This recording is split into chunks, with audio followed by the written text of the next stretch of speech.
All right, hello, my darlings, and welcome back to another exciting adventure right here on Radio Wasteland. Our guest tonight is Samuel Hofman. That's Hofman with one F. I want to say that's the Dutch, not the German, if I remember correctly. And Samuel Hofman is the foremost expert, at least on our show, about Nibiru. How are you doing today, Samuel?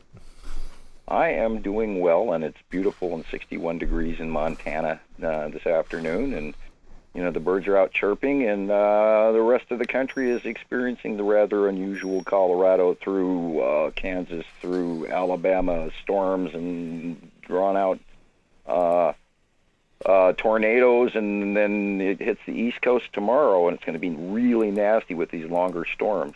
So we're better off than those guys over there. And you were saying that we're at the start of a 180-day cycle again. Right. And, March, middle of March, the March Madness, here we go again. The planet Atu and her moon are coming in for a crossing pass again, and they're matching all the cyclic behavior that we've seen over the last, 8 or so years since the patterns have gone from right to left. Prior to that, they were in a spiral pattern, but then they were much smaller and easier to track. But now they're so massive over the top of us, and in the close passes, the asteroids and the major ones and the debris fields underneath each of the individual planets is also coming in for these close passes. Now they're starting to illuminate in all of the sightings all over the place.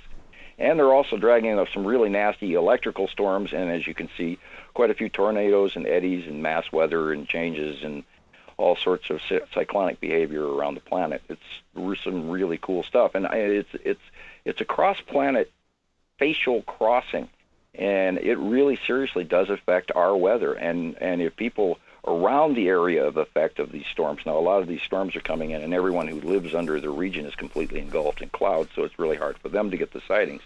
But if you look in that direction, if you know that there is an occurrence of this storm-type procedure that's going on, and you get sightings, you'll notice that there's this big, huge, massive core cloud, and it's green, and it's pretty much crossing over the top of most of these extreme weather patterns around the world. And it's quite an awesome sight when you start cross-referencing and checking the passings of Nepenthe and Atu's moon and all the other planets. Over the years, it's been so cyclic that we've been able to actually determine that we do know what we're talking about, and it's a phenomenal existence. And it's completely documented around the world time after time, and we're getting some great stuff in from Budapest and Petty's out there, and we're getting some great stuff from England and Planet X Hunter and Andy, and we're getting some great stuff from the East Coast and the Midwest and around the world, and Scotland, Ireland, all over, Malaysia, you name it. And all of this information is matching, and so we're directly on top of the information, and we are not wrong because we've been doing this. We're going on our 12th year now. And if you can't see the passing planets, well, then you're not looking hard enough or long enough. And you can see them in the morning, you can see them in the midday, and you can see them in the evening, and they're all around us. Now, we have not been in this planetary pattern since the onset of the crossing event, because Nibiru means the planet of crossing. We are now in the middle of them, and underneath them, they're starting to pass us like a year or two ago, where they went briefly past us and then back into their little arched oval of the daily view. And now they're actually physically going around us and past us, where we're getting nighttime views again. And then the electrical storms that are coming directly off the object cluster groups, which are the larger asteroid belts, which are electrically attached to these planets. Now, they go by daily. We see them on a constant basis. They do not fall into Earth. There is particles and stuff and junk and smaller debris that is falling off them, which is why we've got such an increased amount of meteor and asteroid activity. And don't listen to everything they're pumping out that NASA and those guys say, because it's a lot of distractions and half-truths and misnomers. And we've been producing enough information that it's absolutely documented. And I was kind of hoping that you'd taken some of the opportunity to look at some of the information that we sent your direction today. Yeah, I have. And got an understanding of what's going on. And I'll be glad to coach you if you off the side if you want some extra time. Then I sent you a really nice link to Nibiru Followers Anonymous from YouTube, so it's on your private message. And anybody out there listening, Rebecca is doing a phenomenal job, and I suggest you go to her YouTube page, Nibiru Followers Anonymous. She's got countless videos of some really grand work at collecting all the stuff that we at Montana Skywatchers have collected, and she's really gotten a handle on it. And then she started up her own page, and she's been very wonderful at it, and I can never thank her enough. And I did get caught up in one of her videos I was watching earlier today, and it was talking about wisps of clouds actually being debris that was coming through our atmosphere, and I found it pretty interesting. Well, we've been. It depends on which direction you look on the sun in these sightings. Now, on the left-hand side of the sun is where the gas giants are, and currently, and the Uri is just massive, filling up literally the entire left-hand side of the sky. And then Attu is a smaller gas giant with her white moon, and then you've got the object cluster groups and lead asteroid and the blue asteroid and the red asteroid and the green asteroid. And we've been documenting those for over 8 years. And now they have become so large and so regular that we even know where they are pretty much most of the time. And they figure into the monthly drawings now, and because of the sightings being numerous enough that we are allowed to discuss them as proven fact and topic and everything, because that's what we try to do, is stick with empirical science. And only when we have actual sightings do they become fully topic. We don't discuss a bunch of crazy stuff that somebody thought they saw, whatever. But the Skull asteroid is also being sighted right now, and it is real. It's a NASA release, but NASA lied about its location and its orbit track. So you have to discount the fact that what they're telling you is where, and take into account the fact they're admitting it because they're trying to get credit for stuff and more funding, of course, but they're not going to tell us the whole truth. Mm-hmm. Yeah, here I'm looking at, as we're talking about this, you had mentioned that the planets were on the left-hand side of the sun, and I'm looking at a photo that you shared with me that, the exposure's been rocked just a little bit to define stuff, and it's got what appears to be a large blue mass covering part of the sun, and then a white dot that is, I'm assuming, a moon. The asteroids are crossing in front of the sun again. Yeah, some belt there. Yeah.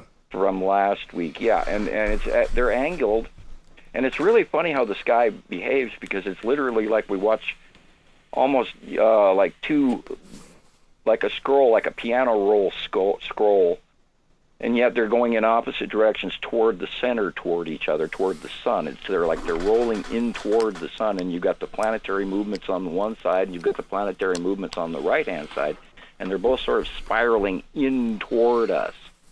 And it is so weird, because we're in the middle of them rotating as we rotate around to one direction. They're rotating around to the other direction, and they're so close and so huge now. They're intense sky fillers.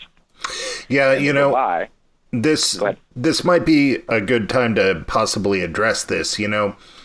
In dealing with these fringe topics, for lack of a better word, let's call them fringe topics that you and I both dig into.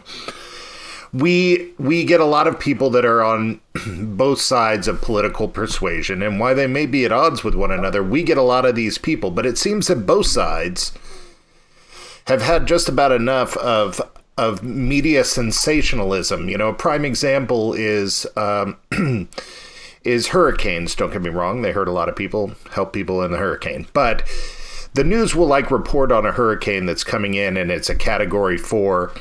And it'll be all over the place. But then it'll get downsized to a Category 1, but they'll still keep it all over the place and still talk about it in the same way with the sensationalism.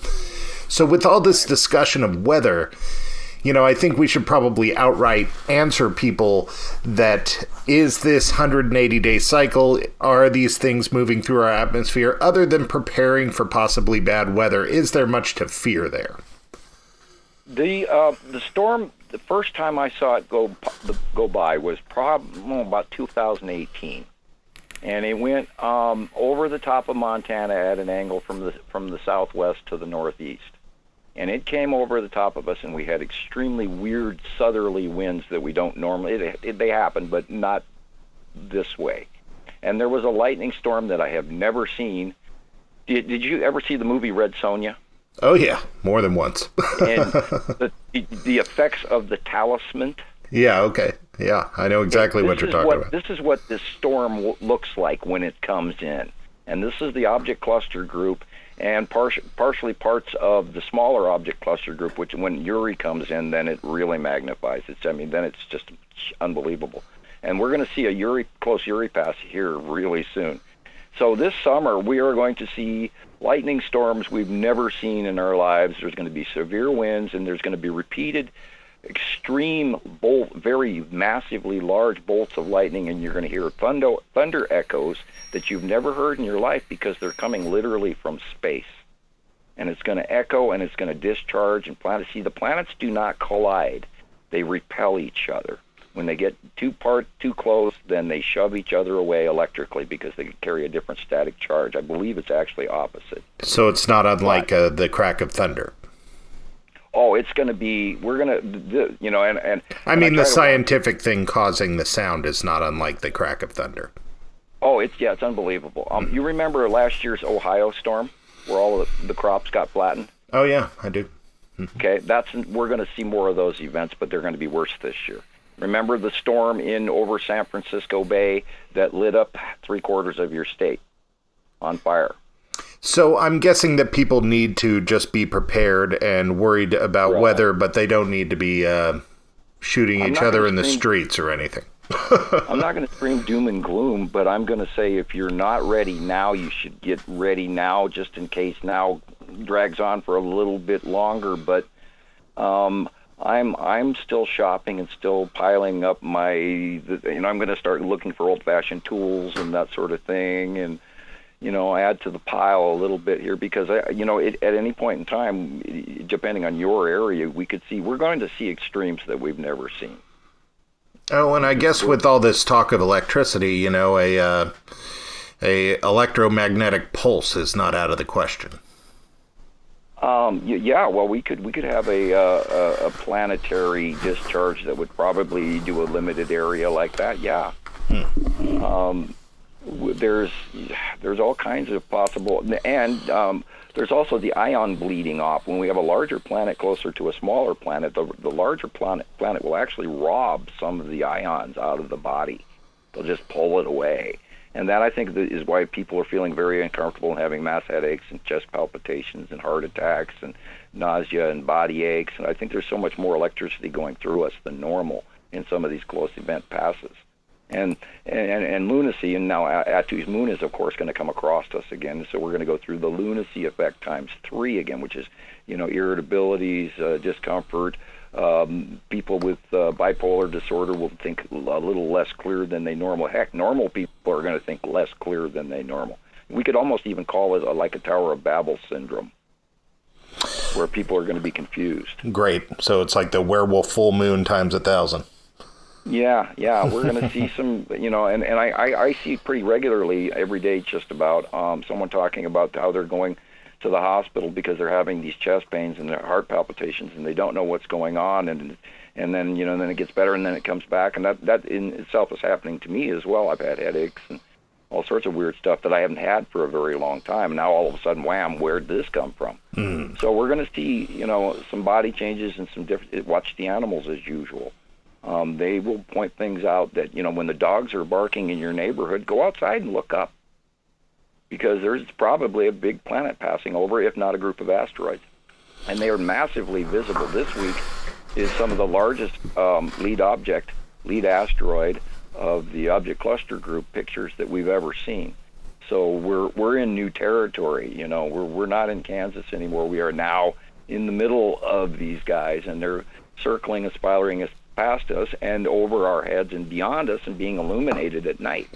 So we're going to see, the open core of Nepenthe, and we're going to see the purple colors of Atu, and we're going to see the bright white illumination of Atu's moon after sunset, and you'll see the bottom of these planets will be illuminated far longer after sunset, and you'll be wondering, why is the sky still so light? This because there's a massive planet above us, and we're seeing the refractive light off the bottom of the planet. Okay, so Samuel, I don't know if you know this, but I think I've told you this. You are, when it comes to us uploading our program to YouTube, you are by and large our most successful videos on YouTube. They are at the top of our list. I hate to interrupt you, but did I win the free Sasquatch? As soon as somebody catches one, we're bringing it in. But you know what all these videos... Anyway, I apologize. No, it's fine. What all these videos does is it brings in more comments than the other ones. So Andrea was nice enough to collect a few comments here, and I was hoping to have you address them. None of them are... Sure. Mean or aggressive or anything, but I can take those on too. Right, yeah, but it's not good radio. Okay, so friend, and if you don't mind, I'm going to ask you and get your feedback. Some are comments, some are questions. Absolutely, go right ahead. Friendly Advice asked or stated, the man that discovered Nibiru named it Herculobus.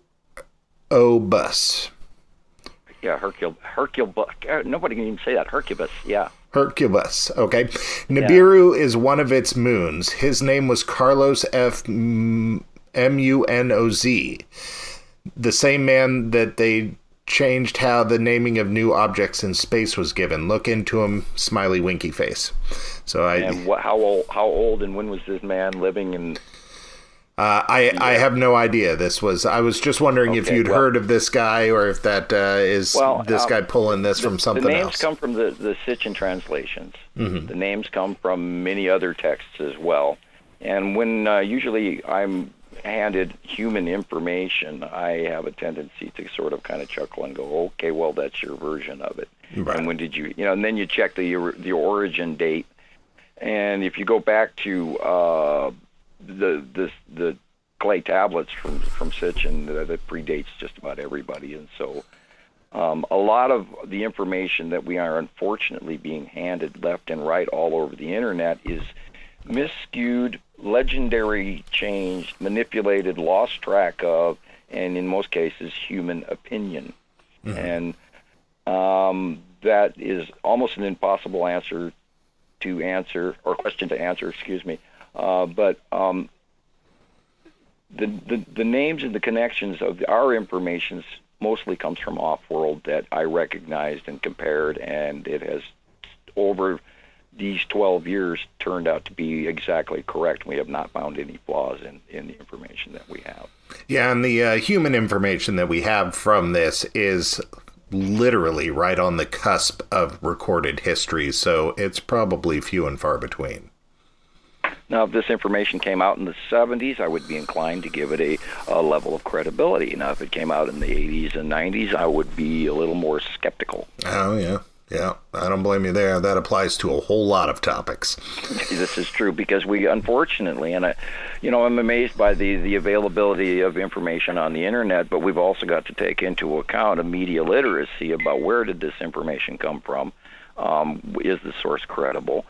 Has it been skewed through A, religion, or B, legend, or C, skepticism, hype, whatever, back and forth. And then of course you've got your pros and cons for each of these. Because I just recently went to YouTube looking for Texas Cube information. I typed in Texas Cube, and I saw more disinfo and people debunking it rather than the information that we know that we've already published. So I was a little miffed at that. So plus through the 80s and 90s, advertising, be it for good or bad purposes, through the 80s or 90s, that's when it really became a science, where before it was an art form. Through the 80s and 90s, people are learned to manipulate our emotions a lot better with their advertising and so on and so forth. So I got another question for you. James Madison, he says the sky is milky white because of chemtrails. Not much of a question, but I will put that out to you. Is there a confusion between chemtrails and this? Are chemtrails even a thing? Is there a confusion there? Yeah, it gets mixed because, especially with the fact that if you're looking for chemtrails, that's what you're going to see, and you're not going to be looking beyond that. And you're going to go, oh, okay, this is what happened, and then they spread out. Chemtrails only spread out so far, and usually when they are chemming, it's right because they're trying to hide something that's just about to happen right in front of your face. So they're going to try and add a cross pattern or something so that the eye doesn't grasp onto the actual shape of the object. Now, there is a lot of space clouds going on up there that you've got to learn about. Take the time. It's Understanding the Skies Edition 1, Samuel Hofman. It's on YouTube. Go watch that. You'll start to see there are definite atmosphere behavior patterns to each of the passing planets, which has helped us also locate and identify and watch them over the years. And we've learned all of this information. I mean, there's volumes and volumes and volumes of stuff that we've learned just by watching them. Yes. Now, and then also you have to take into account where do these people live. If they're sitting at sea level, then they're probably getting the crap chemmed out of them because you're living in a more populated area. And yes, they spend more time coming over the top of populated zones. They don't just go straight across the country. They usually just spray over the regions of the major metropolis areas, so the majority of people cannot see it. Now, the empty cities, the little small towns, they don't get chemmed over very often. And, this is where we get a lot of our reports from the little guys all over the world. And they're not staring and we don't even basically discuss chemtrails anymore on my site at Montana Skywatchers 1 or 2. We just say, look, this is a topic we don't want to, we moved on beyond it. And if you can't tell the difference between chemtrails and the ions split-tailed Isatum or the drag-off cloud between Attu and Uri, then you need to do a little more time in research. And you have to be discerning and not be, blocked by the chemtrails and start thinking beyond that. And remember, these are sky fillers, and they do drag on space clouds between each other. So your clear answer would probably be that chemtrails' main motivation is to distract from what's really going on and not so much the chemicals. Well, there's also the other twist to it. It's a dual sword here. The chemtrails are also blocking in the extra incoming light because we have a second sun. And that second sun is frying the crap out of all the lesser countries and or creating more extreme weather, flooding, and stuff like the chemtrails actually sort of protect us from getting fried. Oh. Because they're blocking a whole lot of extra sun that's coming in. And all you got to do is look at the meters. The UV index is 73% above normal. And how do you explain that? Well, you can't say it's ozone because our ozone layer is actually getting better in a lot of ways. And so, and everybody says, well, maybe it's just, an anomaly. No, that's because there's an extra big, huge, bright thing out there putting out that extra, sunlight. Right. And there's just so many fingers pointing to that could be the only solution. And it's basically obvious, but nobody wants to reach there because that's against everything they know, and that's messing with their science. Okay, this next one is mostly just a compliment to you and a motivation. Julia XOXO. Sam, you cannot spoon feed. You don't get paid, so F them. Let them do their own research. The lazy ones are imbeciles that want everything for free. Love you lots. 2 exclamation points. Thank you. I've learned over the last 12 years, and like in April, we're coming up on our 12th year. And I have learned to get a little thicker skin, and because, and I regularly tell myself, I'm crazy. This is nuts. This can't possibly be happening. And then I turn my computer on, and there's, another 150 pictures proving that it's real. So every day I'm bending one way and bending the other and going, and this is why I try to make sure that I prove it. I'm not trying to throw in hype, supposition, or guessing. And if I don't know, then I say so.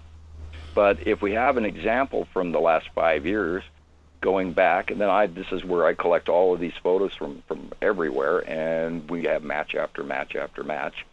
And then anyone who's followed me knows that my drawings are so accurate that it's almost spooky. Hmm. So, and to make short, concise answer, hopefully. Right. People out there, you probably remember, but people out there may not remember how we actually got to know one another. I had done another show on Nibiru, and your impressively loyal following basically reached out to us and told us that we were full of it and that we needed to talk to you. And so that's how I reached out and talked to you. So you do have an impressively loyal following. That is for sure. That was show number 13 for you. Oh, I wonder if there's a message in there somewhere. Well, yeah, but I keep reposting that all the time because you want to get your shows up and want to get your views up, and well, it's working. I keep reposting your YouTube stuff and your Facebook site every once in a while to people, and I'm trying to pass on the aid you've already given me. So because it's like restaurant workers taking care of restaurant workers. We got to stick together. Yep, got to keep the knowledge and the fun rolling. Okay. And I was actually watching some of your other shows the other day, and that's when I noticed that the Sasquatch one was out, had more views than me, and I was going, oh, wait a minute, somebody's going to win. Somebody's going to win my free Sasquatch. I don't want that. Well, we've done two. You got to add them all up. We've done 2 Sasquatch shows in the 3 years that we've been doing this, and we've done a whole lot more of this. All right, great. Well, this is just outrageous that this is happening and nobody has seen it. And not only that, we got to discuss the Texas Cube and the Long Box Cube and all the triangle crap that everybody's seeing every day for the last month and a half. I've had nonstop sightings. Okay. Well, let's finish up these two. That's right. Go ahead. I just have two more. This one is very much off topic, so I'm guessing that you're going to say I don't know. But the Road said, "Does blood type play a role as to who has those awakened happenings? I swear I've known things weren't as they appeared since birth." Oddly, I'm going to tell you yes. I know about this. Oh. Yes, that's an absolute. There is a plan, and I was also told this by the Pleiadian. And this was face-to-face conversation for those of you who don't know me. This guy's 7 foot tall, got a really weirdly shaped back of his head, all this, wearing white robes, little gray guys running all over the place. Abduction scenario, anyway, face-to-face. There is a long-involved plan that the binary solar system overlords, the demigods, our designers, our overbosses, have been suggested by their bosses, the people of higher other races around them, that we should be allowed to evolve up into the Federation and becoming normal humans, being parts because we're interesting to the Pleiadians and other groups, blah, blah, blah. So yes, there is a blood type plan that has been introduced long ago that is now, after many generations to us, or 1 or 2 to them, it's a short time to them, many generations to us, is in plan. And this is why some of these people see these things, and some of these people absolutely will not. What do we know what the blood type is? Yes. It has to do with the RH, and it has to do with whether or not you're linked to blood type O. I see. Okay. And everybody can go out and research that and figure out, and that has to do with the indigo populace and the rocket scientists and where IQs come from and special other gifts and all sorts of other really cool things. All right, and then here's the last one from Sherry Harbeck, H-R-A-B-E-C. I wonder, too, if the Clorbrin could give us a timeline on how long the planets could be around, between the surviving Egyptians and the Celtic monks who wrote on same thing years and years later, second half of the Clorbrin. Okay, that was a whole lot of... Clorbrin Bible. Okay, that's a whole lot of words I don't know. What's the Clorbrin? Oh, God. Geez. It is a text of The Secret. It is a series of truths wrapped in legend and mysticism. I see. So it's own type of Bible. It talks about the other planets, and it talks about some of their behaviors and some of the processes, and it wraps it in of the time's descriptive lore that would suit those people of their temperament of that time. It's like a group of coded, you could almost say Nostradamus quatrains. I see. They're telling you facts, but they're twisting it in metaphors and other things. But the Clorbrin Bible is also part of the messenger scenario of the Hierophant, the secret wisdoms of the Ashkenazi Jews, all the way through the Templar Knight secrets. Oh, wow. I'm going to have to look into that one. Okay, well, that's the end of our questions, and you had said at one point that we need to talk about the Texas Cube and the pyramid or triangular-shaped craft. Let's talk about the Texas Cube. This is something that we've talked about before, and, you know, I think with cube and it being intelligence made, we automatically assume that it's a craft, but you would think that it would have left. So is this some kind of installment, and what new are we seeing with that? Well, this thing is so big, and I have visually, in April 2019, I sat and watched it for about 2 hours, along with hundreds of huge star destroyers beside it that looked like grains of sand next to this darn craft. It's so big you wouldn't believe. We've been watching it since deep space, all the way back in 2009 off of Google Space, and then Google Space went into blackout into 2010, literally all the way to, I can't even remember, like 2012. After that, I stopped even looking. But we got some captures of it, and then we thought it was an anomaly, and then we started, and then all of a sudden in 2015 it popped up out through a wormhole over the top of Texas. And we talked about that in other shows, it being a collider, meaning the seventh marker and all of that, a location marker for it to arrive from. And this is an extragalactic ship from one of the factions of the Federation, and pretty much the charging bosses. Now, the Empire orb got here early, before the planets did, and it started, flying around and doing all of, its studies and changing, and we saw that too as well, and we watched it live in Montana Skywatchers for years prior to the Texas Cube getting here. But the Cube has got all the multitude fleet craft that were either parked inside or flew along with it or came through the wormhole afterwards or whatever. We don't have full documentation of that.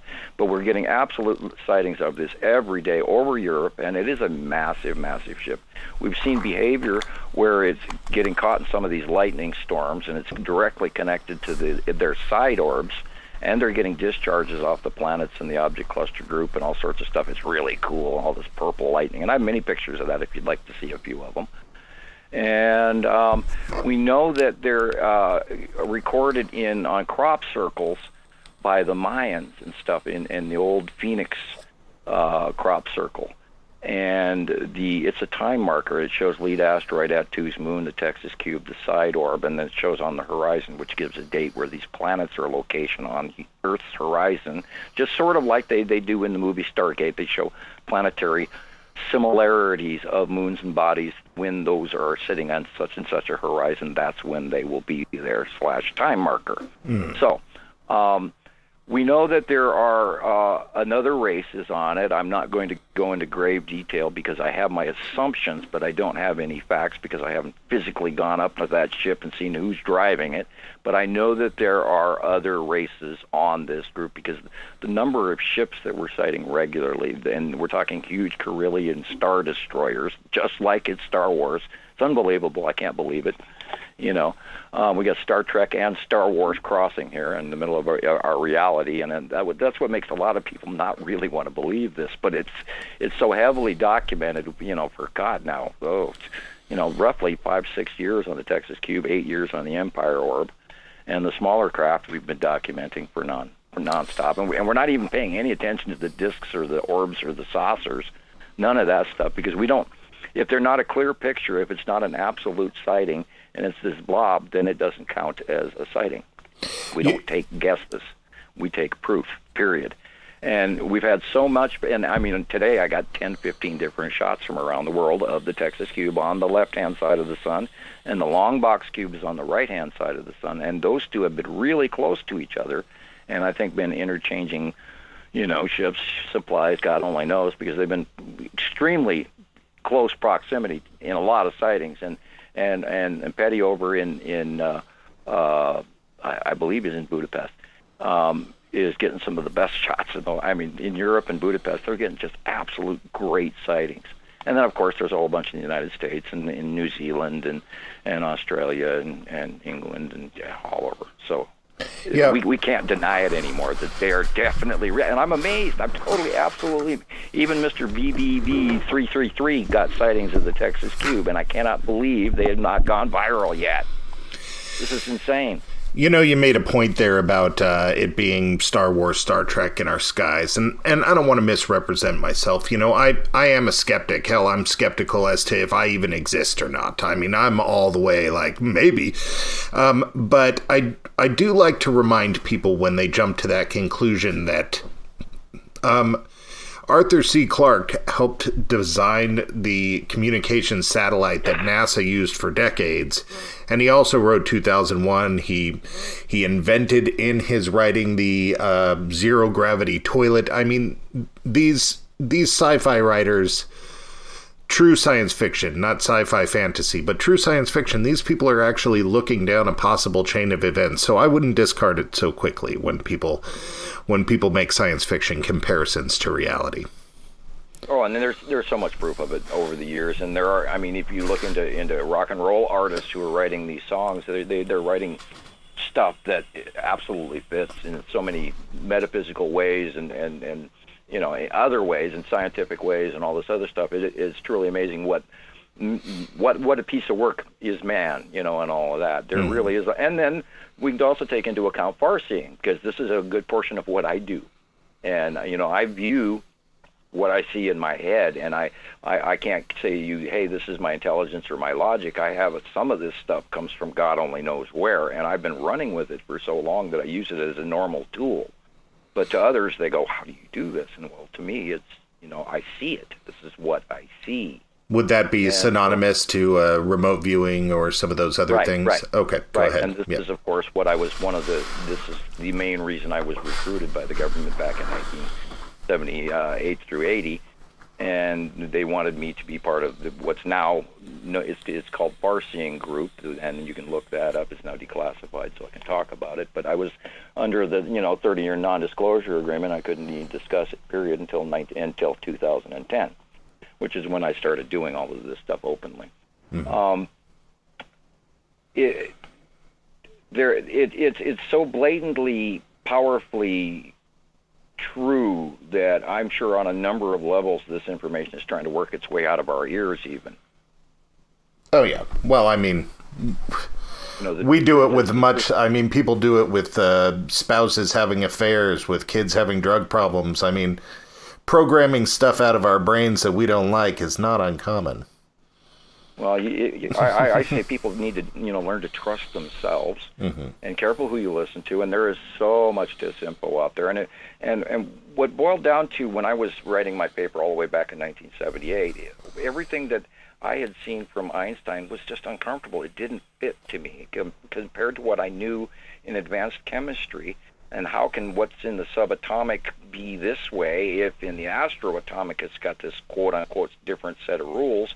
Because they're looking for the unification model. And to me, that didn't make sense. And this is why I wrote my paper going, it's got to be one rule. And subatomic and astroatomic, as above, so below, the same thing. There is no difference. And this is, if you throw out the gravity issue, and I'm not saying it doesn't exist, but I'm saying it's a lesser force than we give it credit for. Mm-hmm. And there's electrical influences, and then there's centrifugal force issues. And we're also made of Earth. We're born on Earth, so therefore we are electrically charged in the same manner. And when two like bodies exist, they will coexist in the same path together. It's the harmonic differences that either repel or change and reharmonize other objects into an elevated state to match them, which is proton proximity, likeness, identification, et cetera, et cetera. But there is more to this galactic presence than what we can understand.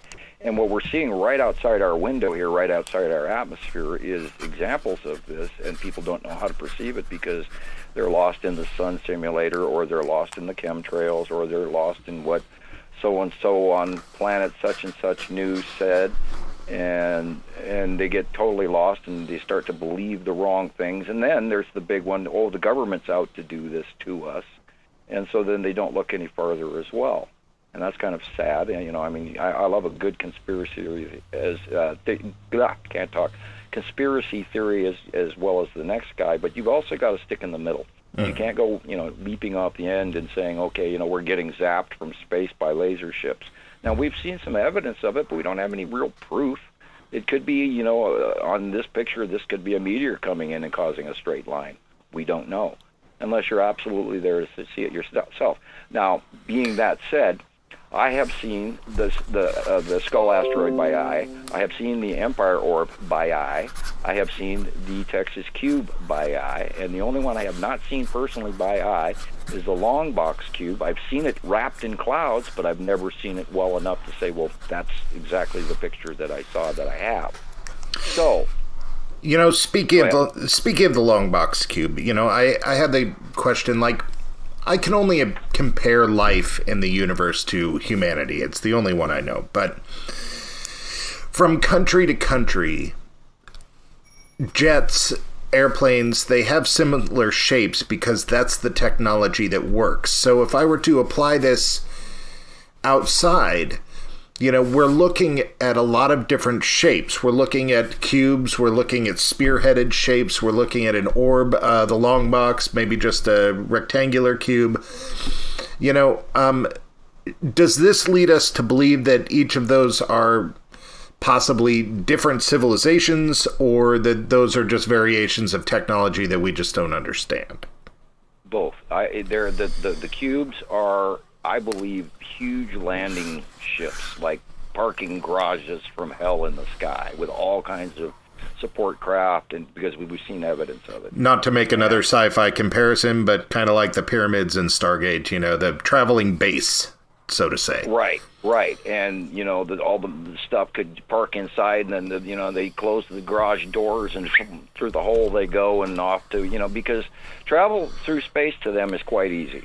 All they have to do is have, we talked about the 7 markers, and they have to have enough energy, and that's usually where they'll get it from a discharge or something. They generally run off battery power as a whole, solar and all sorts of low amp tech. But when they go to space, they need a lot of juice to do it. And so they get themselves caught in storms and, extricate it using the orbs and all sorts of other stuff. But their technology is unbelievable.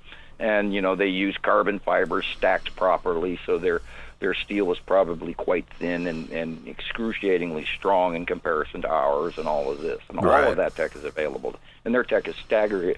It's so much more than we can imagine. And a lot of it has to do with electric polarity in ways that we don't even comprehend yet. And yet, now they're just starting to talk about the free energy that Tesla found. And yes, it does exist in Earth because there's 235 volts of free power coming from Earth in cyclic hums. And if you tune your device to receive that, that's the trick, is to get a tuning device to receive the harmonic electricity and make use of it.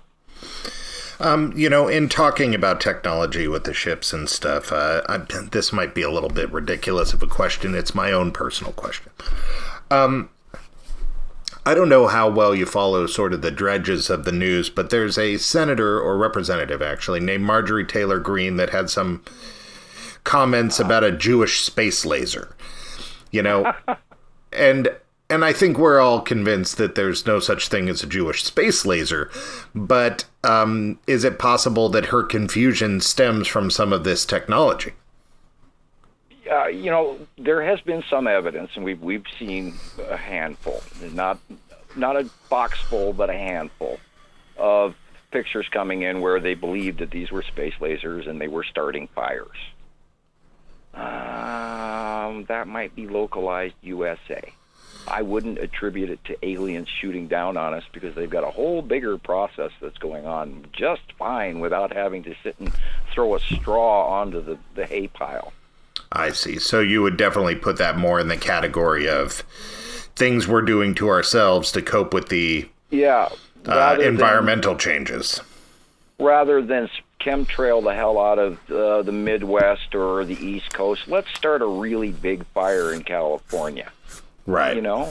Oh, good point. And that would block the sky, that's for sure. Yeah, and then the sightings would go down and they'd retain their cute little jobs, and at the same time they'd clear all that dry forest that they forgot to pay for the last, since the Reagan era. Because I'm a former forest employee. I used to work for the federal employee Bureau of Land Management. But anyway. Yeah, and I'll have you back me up on this. While everybody likes to crap on California about this, most of that land is actually federal land. Right, and they took all the stuff with anything valuable underneath the soil, I promise you. Right. I worked for them. And the good stuff, the stuff that they're bartering for, and a good portion of what's going on politically between the space between the bosses above and the people down below who are vying for position and trying to get the biggest pile so that they can continue to stay in power. Makes sense. And that's another show entirely. Yeah, that makes sense, though. That's what people with power tend to do. If I'm going to stick with my comparing life to humanity, that's all we know. and the transfer of commodities is such a great volume in 4,000 years. And we go back to the 2011, 2012 story where there was this big block of yellow that melted out of the Greenland ice sheet that was 20 miles long by 80 miles long. And then there was a giant craft that was sighted for 2 weeks straight from people in Iceland. And it was massive, and then after the 2 weeks was over, so the ship was gone, and so was that 20 by 80 mile long pile of yellow objects that glistened in the sun. You know, I can't help but to be pulled back to Red Sonja and Conan. You know, this kind of seems like a like a bug's life, even, to get a better thing, where you reap your harvest and you save half the harvest for when the people come and raid your stuff, and if you don't have it, they're going to mess you up. Yeah, we're heading very possibly to a feudal scenario, and we could talk about the China corn deal that just went through here and is going to continue to go through. They're buying up old seed stock that they never really did buy up before. In vast quantities. They're buying up every ounce of corn and seed they can get their hands on. Well, that raises a socio-political question then. And the question is it possible that a country like China is trying to produce more in order to outbid us with the masters above? Well, they just flooded really bad. I would say a very good 50% of their croplands has been devastated this year, or last year. As well as a good portion of ours, and we're already in trouble because we've got Kansas floods going on, and that water goes down. It doesn't go anywhere, and we're getting more. And so, and this is why some people are talking about buying extra food now before the prices are going up, because we've already seen increases in everything, including the gasoline thing, due to now everybody's blaming the Biden presidency, but that's not the truth. The truth of it is that the refineries in Texas, during that period of time when the electricity went down and all of that, they stopped producing. So therefore, we saw a 40 cents increase in the last 2 months. This makes me think of another socio-political comment. You brought up Biden, and before it was Trump. You can't get much more polar opposite than Biden and Trump. But it seems a lot of people have a hard time rectifying and coming to terms with the idea that the president is doing all this bad stuff to us, yet also believing that there's a cabal that's higher than the president. You know, it seems kind of like you have to pick one or the other.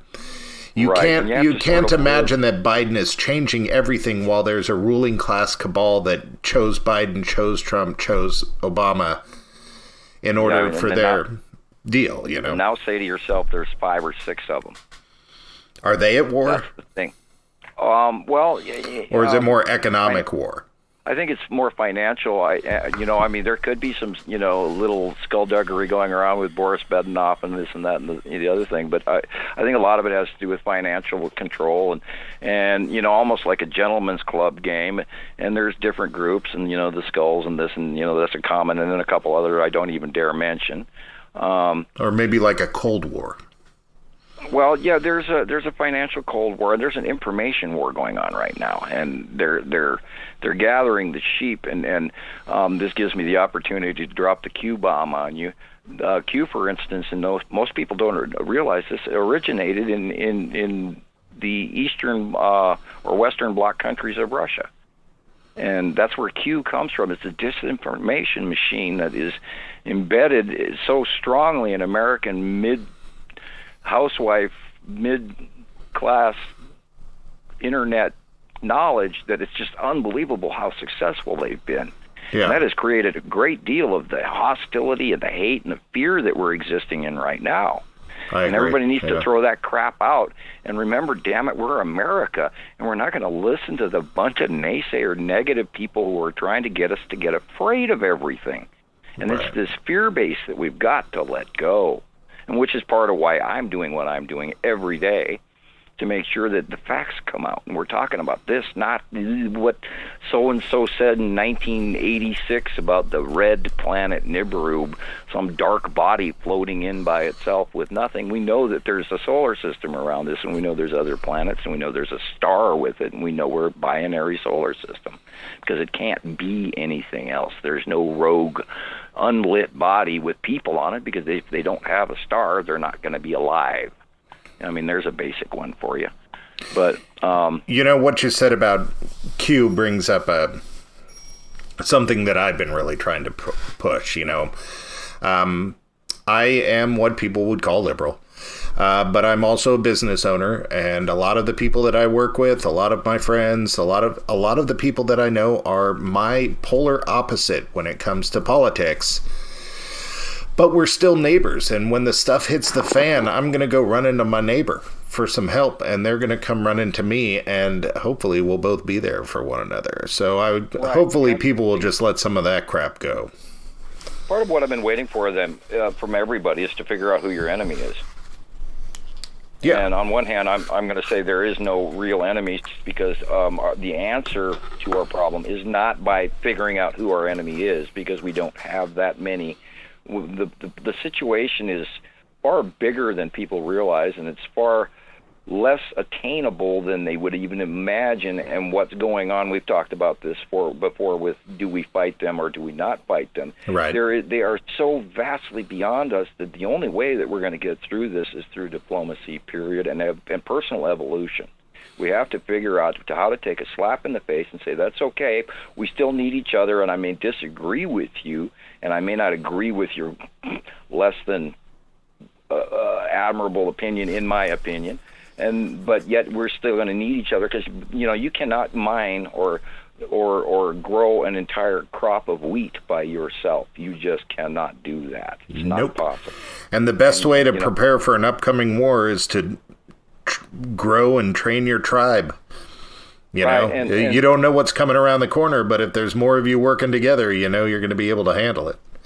Right, and we need a level of awareness that this is existing, and if the shit hits the fan, and all of a sudden people are going, well, what caused this? Then can you imagine the amount of rumors and crazy things we're about to hear from people who are absolutely uninformed? Right. And that's what's kind of spooky. And if they have a knowledge that, the object cluster groups during this 180-day cycle are very close, and they're going to cause these excruciatingly weird, fast, windy electrical storms that are just going to be beyond your imagination, including ripping your house into shreds, well, you might pre-plan and actually put, a bug-out bag down in a basement, or be ready, or just be a little more leery. And if you hear the dogs barking, well, then, pay more attention.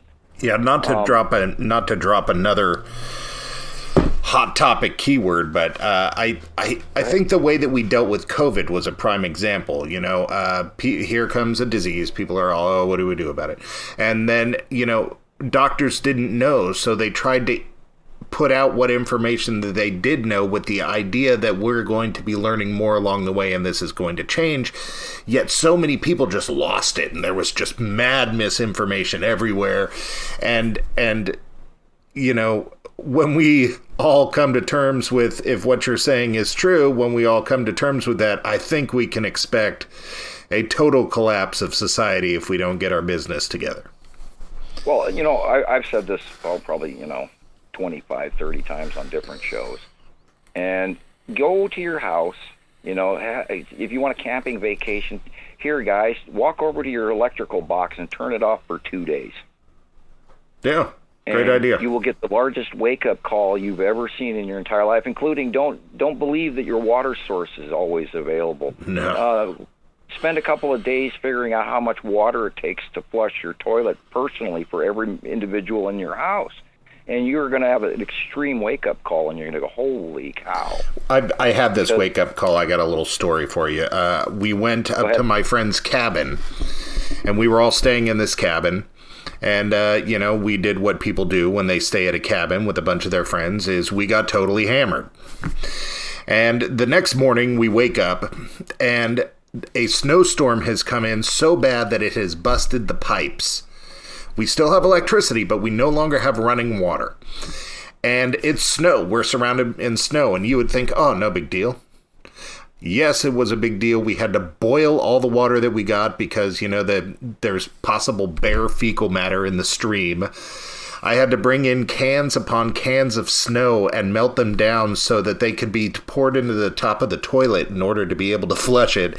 It was like nonstop work for 2 days just from losing water in the snow. Right. Yeah. Right.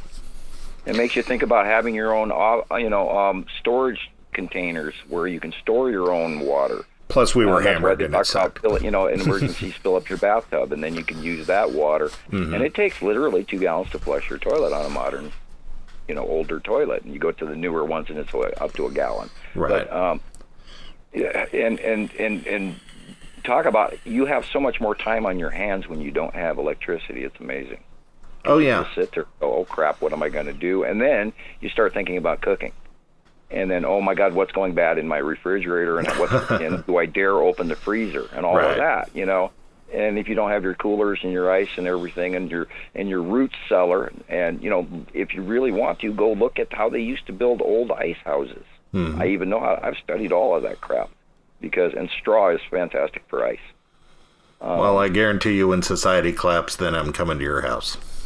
Yeah, well, that's kind of like what a lot of people have said, and I was kind of told that might happen up here in Montana. You're going to be the old lady in the stand. All of us are going to be traveling across the country. I'm already the old man in the cave. We're all going to be traveling across the country, hiding from evil and looking for Sam's house. Hey, did you hear the rumor? What's that? I'm a fat guy in Texas. I apologize for saying fat guy in Texas, but there was a rumor for a while I'm some fat guy in Texas, and I'm not really me. And there's all kinds of rumors, and I still chuckle about it. But anyway, go ahead. Well, to be fair, there's more than one fat guy in Texas, so you're allowed to say it. Okay. No offense, fat guys in Texas. Yeah. So I don't know how long it's been since we had you on last, but I'm going to throw out 6 months for the hell of it and ask you, what has changed in our knowledge of Nibiru, the planetary systems, the socioeconomics? What has changed in the last 6 months? Well, Saturn is being highly more visible, and of course Nibiru is coming in on the right-hand side of the planet, filling up 3/4 of the sky, where it was before it was filling up, like a third. And now it's directly going over the top of us, and we're seeing the really, really volatile atmosphere of Saturn, and that is the winged planet that everybody thought was Nibiru, that somehow legend got all twisted out of correctness, and it's red. And the asteroids are the important thing that we're coming into, because last fall we had some really drastic close passes that caused, those crop failure wipeouts in Ohio, and we've got it on radar. And we've also got pictures from sky cams and all sorts of stuff to corroborate. There's that word, corroborate. Anyway, I'm going to say it. I can't. Corroborate? Yeah, there we go. Had to anyway. And so what's changed is the proximity of the planets. We've gone, and I'm going to try to describe this. Before last year when we talked, we were on, if you look out in space, and Uri is standing there, and Nibiru is way off in the distance a little bit to the right still, we were on one side of Uri, and Attu was over the top of us, and Attu's moon was over the top of us, and we were having extremities from that the last time we talked. Now, since then, we have gone underneath Uri and Attu in a circular towards the left, while those are coming in and heading over to above us and to our shoulder to our right. And now we're getting closer proximities of Uri, so we're going to see nothing but Uri. And before you know it, we're going to start to see the base cloud of Saru, who is behind Uri, and she is also vastly large like Nibiru, and she has a really thick brightly illuminated open base core. And so we're going to see even more cool stuff. And then, of course, the illuminating object cluster group of the beginning of the 180-day cycle, they're going to be illuminating more. We're going to see more visual effects and rainbow effects in the sky, and rainbow colors, which is the refraction of the debris and the gases as the sunlight shines through the debris fields of Uri and Attu. And they're going to come in as a group, and we'll be able to see them at sunrise here early this spring. In another month or two, we'll be able to start seeing sightings of the planets at dawn in the west, which is what happened last 2 years and 4 years ago as well. And so we're going to see all of these planetary passings now, where we're going to see the illuminated faces of them as they are beyond Earth. As before, we've been seeing the dark sides of them and the cutoff effects and the lighting and the side lit crescent flares and the side illuminations of the planets before. But in the future, we're going to see them as they are completely above us and beyond us. So we're going to be doing more looking upward and seeing. It's really hard too, and when you look up, you're getting less depth perception that you do when you're looking outward. But then you got to look at horizon all the way straight up to 360 even. And I recommend gray black sunglasses. Don't try to film through welder's glasses. Anytime you film through glass, you're going to get glass doubles every time. Don't film through glass. But sunglasses, if you wear gray black sunglasses, just look for the dark spots in the sky, and look at in sightings and captures and pictures. Look at the dark areas in the photos first. Don't look at the sun. Don't try to figure out what the sun's doing until later. Look at what's on the sides and the dark areas of the pictures, and you'll see all the asteroids and all the planets. And then, of course, when in question, resort to Montana Skywatcher's monthly site drawing, which are still to this day highly accurate because we keep getting submissions from around the world, and it helps me sort of centralize all what's going on one piece of paper. Now, granted, it's more of a dramatization than an actuality, but in basis, it actually works. And Rebecca at Nibiru Followers Anonymous has done a great job of intermixing my drawings over the top of some of these events, and they actually fit. So it's really cool stuff. And so if you want to see even more great videos with live feed and all sorts of stuff going on, she really works. She really works hard, and I love what she's doing. And she should be seriously congratulated. But anyway, go to her YouTube page. But I'll let you talk, and then I'll take 2 breaths. All right. The answer to my next question might be too scientific for me to understand or the audience to understand, but you can trim it up a bit. So science, with this belief system, science obviously is mistaken on how important gravity is. Is the tracking of Nibiru and the planetary group, is that giving us any better of an understanding of the way that the universe works, or is that something that we couldn't even really get to until science really got on board with all of their machines and their instruments? All right, you're saying us. That's a big us. Us as in humanity. Yeah, well, problem is, who are we going to listen to? And it boils down to, some of the greatest scientific discoveries throughout our history were done in somebody's back house, guest house, or garage. And then the people that were really brilliant were horrendously scoffed at, laughed at, and ostracized. Yeah, Newton. Isaac Newton was basically banished for decades before Sir Edmund Halley actually came to his rescue and sort of brought his reputation back.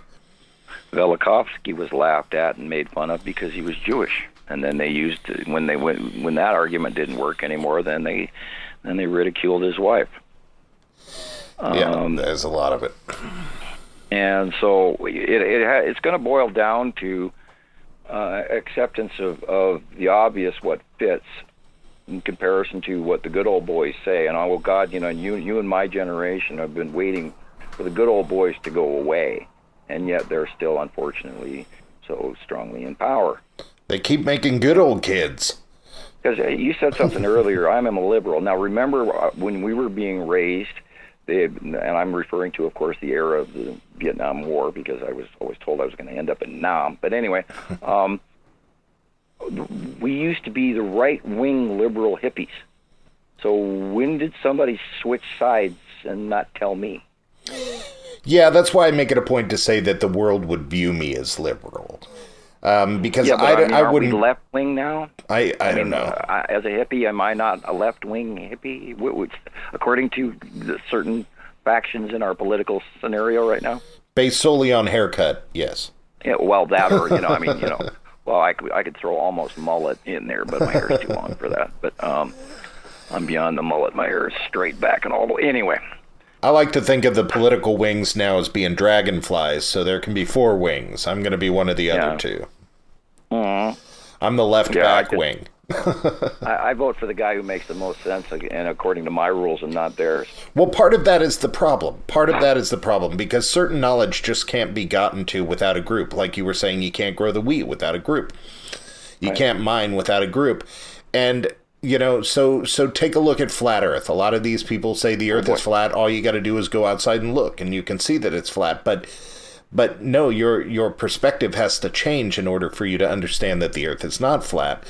So there are some levels to this technology that is going to take groupthink. I love that they're doing a convention, and I have one answer for them. It's called celestial rounding. You cannot have a body in space that is getting hit by stellar cosmic material that orbits and rotates in an electrical manner, meaning that it has a positive charge, unless it's an asteroid, in which case asteroids are not rounded. They can be multi-freak shaped, including flat. But if we are on a body that has an electric core, which we know it does because it puts out 235 volts, therefore, because due to its placement and celestial attachment, we have nothing but the possibility of being rounded by stellar material over the last 8 billion years. Earth cannot be flat. Thank you. Well, yes, I totally agree with you, but it does stand to say that in order to convince people, you're going to need more scientific measurements other than just telling people to look and see what they see, because we know that all of our perceptions are potentially flawed based on scale or based on opinion. We do have the Apollo moon landing pictures, or even the orbiting Apollo. Oh yeah, I'm the scoffers who don't believe that we landed on the moon. Oh yeah, I can't. Anyway, I can't do no flat Earth personally. I just but we it's do too have ridiculous. multiple orbital space pictures of Earth showing us as a pinpoint in light, and then even the Viking space ranger and all of that have shown pictures of us being this tiny little Earth. And so now, and then people will reach for the firmament, which means that we're a flat Earth on a bigger, rounder planet, and we're boxed in on this, celestial walled-in city or something like this of the size of Earth. And I've heard that one, and I just chuckle and I go, no, I'm sorry. If that was the case, I'd know about it. Yeah, and I have to say personally, I was so moved as a kid and through my adulthood by Carl Sagan's pale blue dot speech that you just can't take that away from me. It's part of my inner core of my being. And that's proven. That's proven with those pictures shining back on Earth, and they're looking at us, and we're this tiny little thing in that beam of light, and I'm going, yeah. And to me, that also proves thread attachment. Mm-hmm. Thread attachment. Solar thread attachment, connection to the sun. Mm. That we have an ionized superhighway.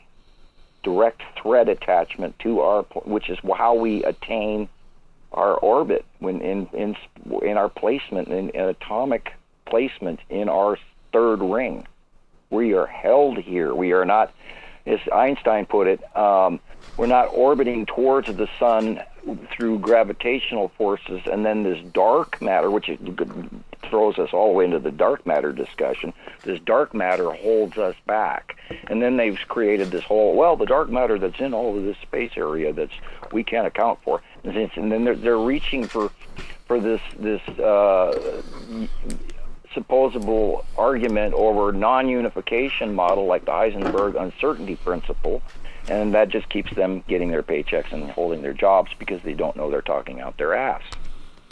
Right. And I've always believed that atomically we are held together like they put those little pegs in the atom model, literally through an electrical thread connection holding structural placement. Is that kind of like a arc from a Tesla coil? Well, if you look at it, do you know anything about chemistry and shell structure? No. In the first ring of any atom, it can only hold 2 protons. In the second ring, it can hold 12. In the third, it goes 2, 12, 16, 32, 2, and out and out. And that's part of my paper that I wrote, that I didn't believe that the gas giants would be on the outer rings.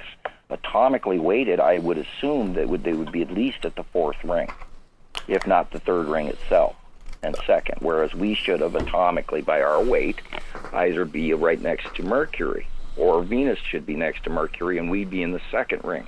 This is why it atomically didn't work for me, so I knew we had to have a second sun or a second body displacing a different atom.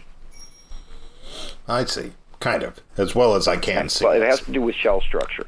And the rings that these atomic protons, these positively charged protons, there's the possibility for the star to hold 2 in the first ring, and then it can hold 12 in the second ring.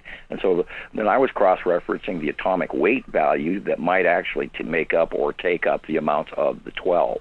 And why Earth was standing there by itself didn't make any sense to me. And it should have more, but it doesn't. And yet we've got the other outer rings. If you were to atomically look at this as a chemistry structure, it didn't make sense. So we had to have more, which is another star, another atom, and then you count the 8 planets on those and the 8 planets on ours, and it makes up a compound in the soft metals group, which is exactly what our core is. So it fits. Yeah, it's mind-blowing. I don't think I track it very well because I don't have a huge understanding of these things. And that's why I never believed in Einstein. That's why I wrote my paper saying that we've got to have a binary solar system, because in order for the layout of our planetary structure with this aberration out there that's going on near Neptune and Pluto, and we wonder why there's this weird jog in the orbit that doesn't account for anything. Well, in order to pull on something, you've got to have a string. And that string has got to be something other than us. So, and that's where was the basis of me sitting down to write down the paper. Here's something that's always sort of confused me with this. And I don't know if it's because I'm sort of merging multiple people's thoughts on Nibiru or if I'm just not grasping it. But they say Nibiru's in a 3,600-year orbit loosely. But we're binary, so that means that the other sun is in a 3,600-year binary orbit with our sun. Connected to something else. Yet it's all been here for 3 years. Does that mean that it's just going very slow and that there are large chunks of our history where there's nothing there? Oh, it's been in proximity with us for since 2009, 2010, 2011, when it came up underneath us in the group. And what happened is our 2 stars are attached to a larger body. There is a massive, massive, massive, massive, massive, massive gas giant that is known as Nibiru or /Hercubus to some people. And that gas giant is an electron cluster that holds the 2 atoms and the 8 planets on either. Now, we go behind this and separate between the 2 of each other. So we can't see them because of this massive, massive, massive, massive, massive gas giant. So when we conjoin, or I believe at some point travel to the same eddy location through positive and negative discharge of a capacitor, or actual travel speed through the northern and southern planes of the galactic pole, therefore shoving the guiding, dragging bodies behind compared to that massive gas giant. Our stars and solar system would be like, a tail on a kite. And then because we follow in a static spiral behind our star, we would therefore follow in a static spiral behind that gas giant, as well as we travel through the galactic plane up into the northern hemisphere of our galaxy, which is what's happening right now. So are we both in an orbit around the massive gas giant? It's just their orbit takes 3,600 years, so maybe they pass over us more often? No, I think what it is the static charge between the two bodies. Now, I've always viewed that their solars, we don't mix. Our planets don't get yanked out by one of the larger bodies of the Nibiru system, because their pole value is like maybe negative on the North Pole and positive on the South Pole, where ours is positive on the North Pole and negative. You follow me? Yes. Yeah, I'm following that. We don't steal their bodies, they don't steal ours, but we are attached to the major electron cluster, and we orbit that, and we have a placement. And I believe that when our static charge through space varies in a harmonic, that we might actually attract toward each other discharge, because we did see the discharging between the two bodies when the second sun got here in 2011 to 2012. There was massive backblow CMEs, and you can look that up. That occurred when the joining of the two stars. Now, they have not separated as far as we know yet. We're still waiting for... We've seen some evidence of some things that could have been closely called, but most of that is just the asteroids going in front of the star.